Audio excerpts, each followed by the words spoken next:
Hello and welcome back. I'm Lisa. And I'm Erin. And this is the Getaways Podcast. Hello, friends. Howdy ho, everyone. It is the middle of May. It is. We're moving in 1 week. Yeah, and it's still cold here, by the way. But funnily enough, it seems that on the day we're moving and then the next few days after, it's going to be like in the 90s. That is funnily, isn't it? It's very funnily. Funnily is a word. Not one that should be said very often. All right, so we've got a lot to talk about today. So should we just jump in? Yes, but I am going to apologize now if it sounds empty in this room, because it is, because we're virtually living in an empty house right now. So But that means you get to hear our voice echo, isn't that? Yeah. Aren't you lucky? all right. So Tuscany, yeah?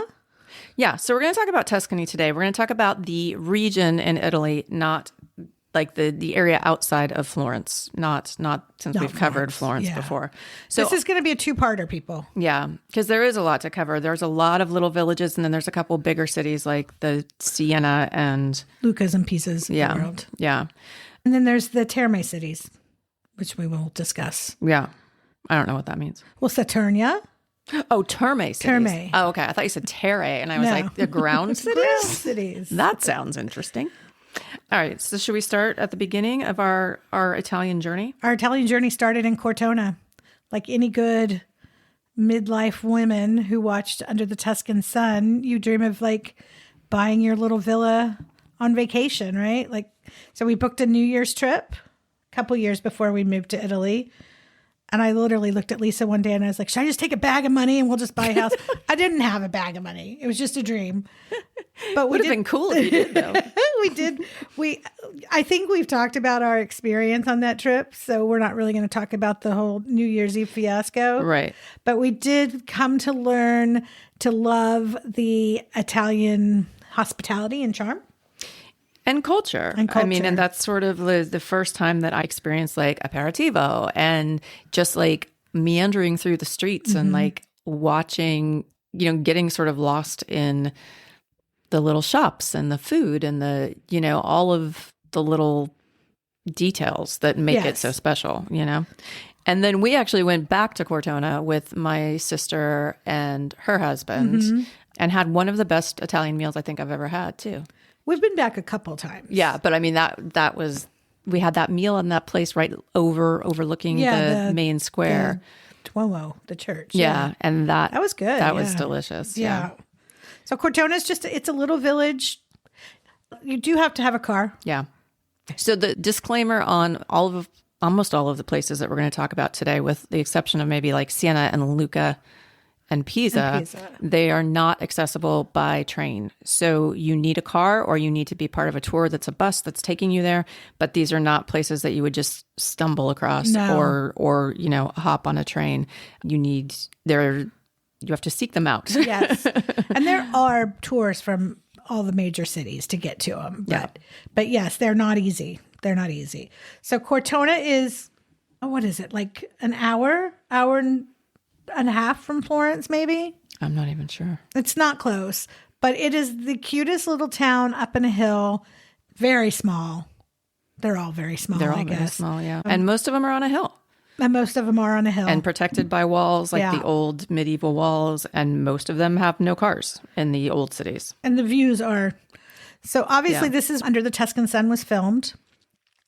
Like if you've seen it, the market, that's Cortona, right. The house Cortona. It's like it's beautiful. It's and romantic. she still lives there. The author still lives there. Yeah. Close to that Airbnb we rented, exactly. right? Yeah. Yeah. It was right down the street from the Airbnb we stayed with Debbie and Danny. So it's got great restaurants and a couple hotels, as we found out, maybe two. Very few, yeah. What else do you have to say about Cortona? I mean, I think that's it. It's not somewhere that you go, and I don't think any of these places are places that you spend, more than a day or two. Exploring the city. Like if you got a villa with a pool outside of it. Yeah. But I mean, the actual location of the old town, these are places that you kick around for the day and have a nice meal and then move on. They're not destinations in and of themselves for your whole trip, but if you were based in Florence or Siena or Lucca or one of those, like you do day trips to all of these places. Yes. And I'm going to post, not this week, but probably next week, a Tuscany post, and I'll list some of the like the name of the restaurant. And so for all the cities we're talking about, I'll have a list of like things that you should do there.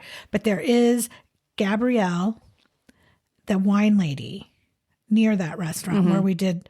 I want to list her vineyard because that was good wine, and remember we really loved that. Yeah, but then after I studied them, I realized it wasn't that good. Okay, so never mind. But yes, I'm going to put a list up of like the restaurants that we liked and special little shops that you should go into or whatever. And the gelato place. Snoopy. Yeah. Yeah. So yeah, there's a cute gelato place in one of the squares. There's two main squares in the town, and one is where the church is, where the restaurant is that we ate, and then the other one is behind the church, and that's where Snoopy is, the gelato place. Yeah. So yeah, that's Cortona. All right, should we move on, or do you have more about Cortona? That's all I have. Okay. Next place I think is my favorite, and that's Montepulciano. Montepulciano. It is a great, well, we'll specify with each area, but most of these villages too are known for a very specific wine. And here it's the Vino de Noble, which is, so good. It's like one of my, from the Sangiovese grape.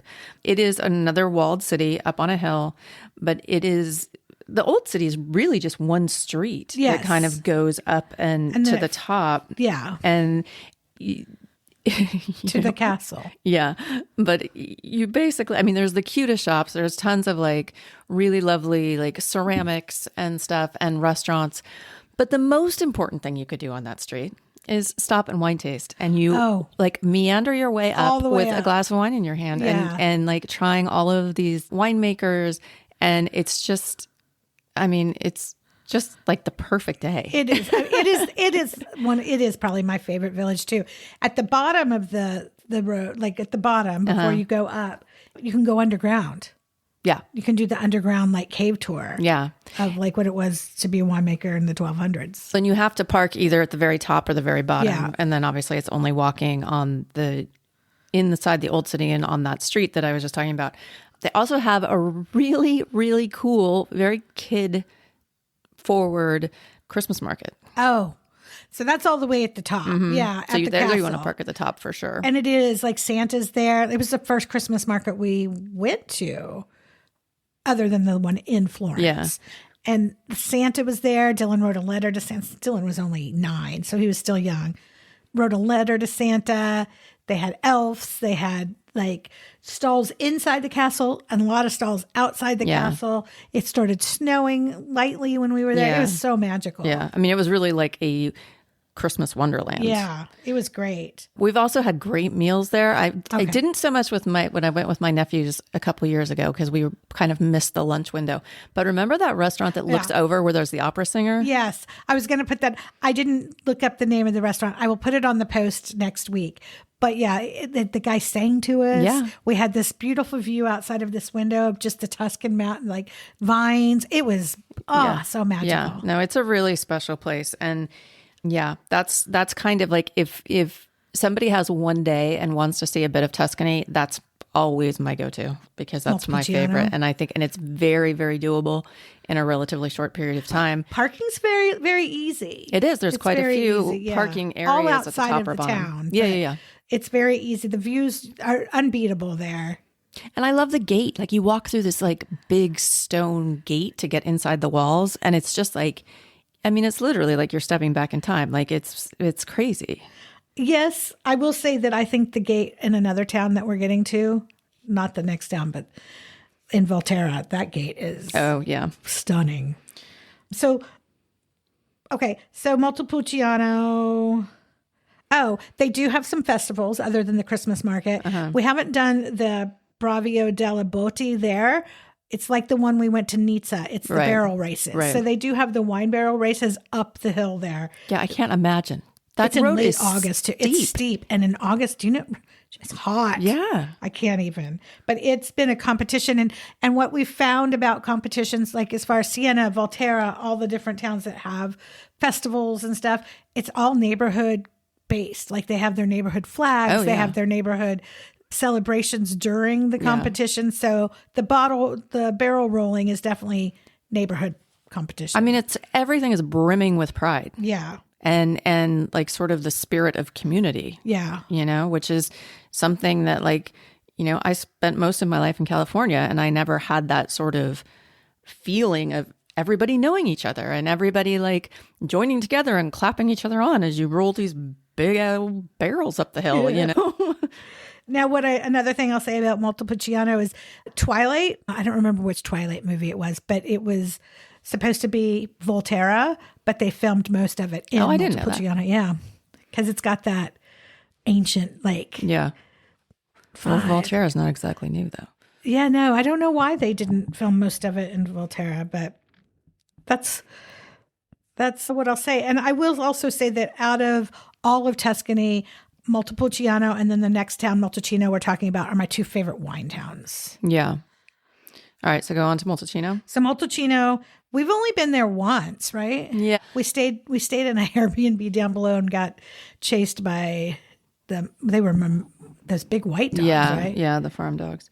But I'm going to say something. Yeah. This is not my favorite village. I don't think it's that pretty. I mean, sorry. It's not as charming and all the things that I love about so many other villages. Yes, you're right. The wine is the Brunello, and it's much more elegant. It's much more expensive because it is more elegant, and it's in wood for a little bit longer, I believe.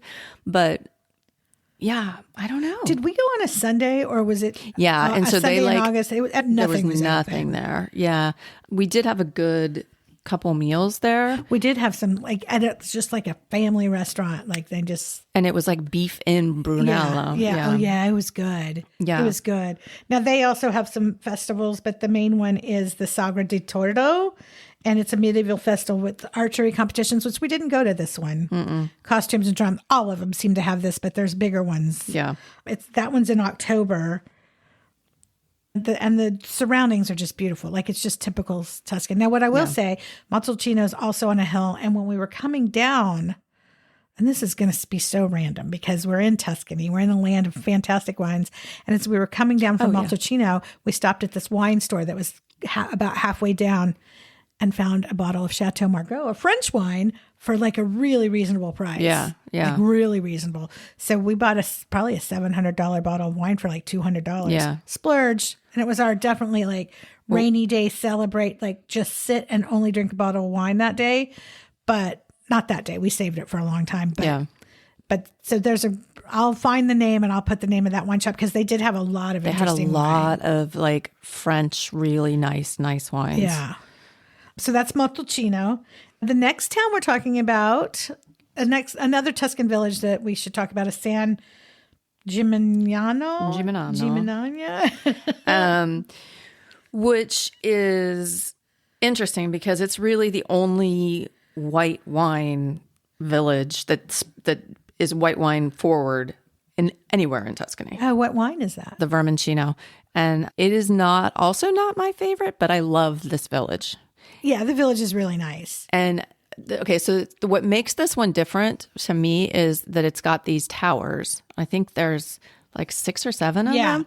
And we heard that the history of those was the higher the tower, the more you were sort of hey, look at me, I've got more money than you. And so they kept building higher and higher and higher. And a lot of them haven't made it, but there's one that you can go up in the middle of the village. And Jonathan and Dylan went up in it and they had a great time. I remember it was so windy that day. I'm there's no way I'm going up and climbing all those stairs in that wind. Yeah. And they both remember it and still talk about it, that it was really cool. So one of the first times we went there, they had it wasn't a big festival, but they definitely had some flag tosser people in the square. They had guys in medieval torture outfits with these big cages. Dylan got locked in and got taken a picture of. So yeah, that was fun. And then the second time we went with some friends that came from Los Angeles for the Carnivale festival. Right. Which was really fun. Which was so fun. And to be in such a small village where the floats are coming down and they're just barely missing the sides of the buildings, but they were big floats. The kids were having the best time. Confetti was everywhere. It was such a good vibe. Well, and that was our first Carnivale. And so it was we saw it in Florence and then. Which was. Well, we had a great time. Yeah, but it was just a little festival, right? Yeah, but we loved it. Yeah. And then we went to this, and it was just, that's a part of something I never really celebrated in California at all. Yeah, no. We went to New Orleans for Mardi Gras, and then there is a similar vibe with the big floats and everything. But it's different. But there's also something very simple about it. I mean, one of the things that like Dylan loved about the one in Florence was it was just a corner roped off and everybody was like standing on cans and making stilts. It was just like this simple play. But yeah, no, the Carnivale in San Girolamo was like really fun and cool and accessible. Yeah. There. All right. So the next village we want to talk about, I believe this was our first medieval village outside of Florence. It was. And we had, how did we find out? Did Aaron tell us about this? No, Girl in Florence. Okay, Girl in Florence, which is a Instagram account everybody should follow if you're going to Florence. Yeah. She's a Texan that moved to Florence, and she has great resources and just about everyday living in Florence. And she's been there for a long time. Yeah. So it's called the 1398, Volterra AD 1398. Mm-hmm. And it's a whole weekend, right? Yeah. And so I think it's actually 2 weekends. Is it? Yeah. So it's supposed to emulate life in this village in 1398. And when we went, we stayed a little outside of Volterra, and we went in for dinner that night, and we didn't expect anything to be going on yet because it was technically starting the next day. And we're, walking down the street to find a place to eat. And all of a sudden there's like what would it be called? It's not a marching band. Well, that's what I called it because I thought it was funny. But it was a little parade, but it was a bunch of guys playing music and like the 1300s and in their costumes, dressed in appropriate attire and banging on drums and having the greatest time in their life. And then they like stopped us and took a bunch of pictures with us, and like it was just like, oh, welcome to Volterra. Yeah, it was so crazy and cool. And it is also a very small village. Very small, yeah. And so then we went back the next day, and it was the entire village. Yeah. Was like decked out. And you had to buy the money from the 1300s, which were just little coins. And they had games and cheese tasting. And it's great for kids. Yeah. They have like cheese rolling, stilt walking. Yeah. They make those little, flower crowns for your head. Which I still have mine. You do? Yeah, it's on my bed. It was like so much fun. And then you go up to a field on the top of the town, and there's the food village that has this soup, that like this rustic bean soup that I guess they ate, and then beers and like ceramic mugs. And no silverware. No silverware. You drank your soup out of this like little ceramic bowl that you keep. Or like clay. I don't even know what it was made out of. But yeah, you keep it. So we used those for a long time. And your wine comes in one of those cups, and you keep all of that. It was the coolest thing ever. It was so welcome to Tuscany. Right. And then you've been to Volterra during the festival, right? Yeah, I took my brother and my niece, and we just cruised around the village. We had a really great lunch. And we went to the torture museum. It's kind of something you have to do, right? Like all the cities really have. They love the torture museums. And there's a lot of ruins in Volterra that I didn't know about from our first time there. So we went to some of the ruins. There's an old amphitheater, and the views are just really beautiful. Yeah. Yeah, you should try to go for the festival, which I'll put a whole bunch of information about the festival on the site. Yeah, and we have really funny pictures too. Okay, so then there's Siena. Mm-hmm. Siena on here. Yeah. Which rivals Florence, in my opinion. Yeah. I mean, there's a big competitive nature between the two cities. But yeah, I mean, there's a lot of similarity between the two. And they both have, obviously a very deep medieval and artistic history. Florence is a little bit bigger in the art world, I think, than Siena. But Siena's a cool little town. Siena's a really cool town. And like their Duomo has very similar characteristics to the one in Florence. Like they do the Gothic style. They feel like very similar in towns. But there's a great museum we went to across from the Duomo. Yeah. Which I'll put that on the website. Yeah. I don't even remember what it was. Was it art? It was art. It was art, yeah. Okay. The Duomo was beautiful. There's like really great, like just even like takeaway pizza places there. Remember we would get like pizzas to go? Yeah. Such good food there. There's the Piazza del Campo, which is where they have it's not a festival. What would it be called? The Palio di Siena, the horse race. Yeah. It's a big piazza, but it's piazza. But it is a big piazza. I mean, I think it's one of the biggest I've ever been in. And they do horse races there once a year at this festival, and the crowd just stands in the middle, and the horses race between the crowd and the building, all in their like color guard stuff and everything. And that's another one where it's like the neighborhoods are representing. Yeah. And everybody's out cheering and screaming, and like it's definitely it's one of Italy's most famous festivals, I believe. So I'm sure you've seen it. It was in Under the Tuscan Sun. Was it? Yeah, I believe they went to it. They drove to it, and then one of the guys, the kids that worked at the house, maybe did a flag. Oh, okay. So, I love that movie. Are we going to talk about Siena and not talk about your favorite part of Siena? My favorite part of Siena. What pasta is specific to Siena? Oh, pici. Pici. Is that Siena? Yeah. Pici is my favorite pasta. It is a thick, hearty spaghetti. Like width-wise, it's a much bigger circle, and it has a hole down the middle, so your sauce gets into it's good. Pici. Yeah. It's got to be cooked right, and it's got to be cooked longer than you think, but it's good. And very specific to Siena. You won't find it many other places. I had pici in Pienza. Well, but I mean, like right around, on the Siena part of Tuscany, but it's not much of a traveler. Correct. But yeah, so Siena is another and if you're staying in Florence, because I feel like most people do, you can take the train from Florence right into Siena, and it comes in at the bottom, on the bottom of Siena. And then they have actually the only village that has this, because it's up high, they have escalators to get to the top. So it's a more accessible village than probably any of the other ones we've talked about. That said, speaking of accessibility, they're all cobblestone. Yes. So also just be prepared for very uneven surfaces. You know, as somebody who had a bad hip for that entire year we were in Florence, you need to have good shoes and be prepared for lots of walking and lots of tripping. And I will say that you still have some hip problems. Cobblestones are still not your friend. No.